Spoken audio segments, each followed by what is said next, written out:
عالم با نام صابیروف که ما میدانیم رساله علمیش را روی بردار کرده سال 2009 حمایت کرده است. او رساله خود را از عالم دیگری که سال 2002 حمایت کرده بود رو بردار کرده است. خلاصه علم صابیروف این است که رساله عالم دیگر را گرفته کلمه روسیه را به تاجیکستان عوض کرده است. عالم صابیروف معاون رکتور دانشگاه ملی تاجیکستان است. از روی مقام این دانشگاه مهمترین دانشگاه در کشور به حساب می رود. صابیروف تنها نیست، مثل او به گفته دیسرنت زیادند.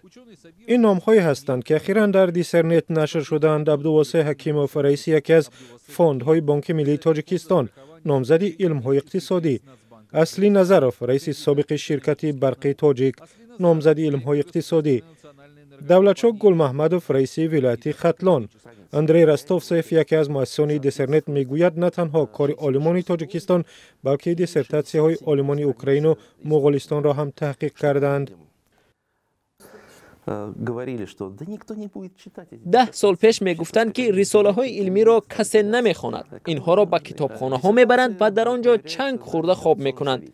همه این رساله هایی که ما دربارهشان میگوییم تصادفی نیستند. این یک فسادکاری روی راست است.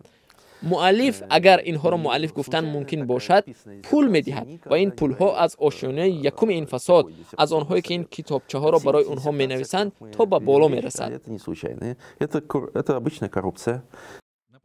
پس اینجا سوالی هست که برای منصبداران تاجیک عنوان علمی چی ضرور است؟ کارشناس حفیظ بابایاروف میگوید عنوان علمی یک نوع نشان دادن لیاقت خود به کرسی می باشد.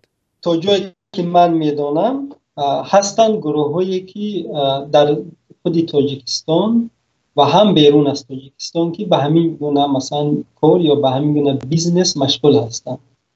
به جای عنوانجو دیگران می نویسند. اما مقامات رسمی تاجیکستان فاشکاری‌های دیسرنت را در یک نشست در دوشنبه هجوم اطلاعاتی خارجی برانگیختن فتنه به ضد دولت تاجیکستان نامیدند.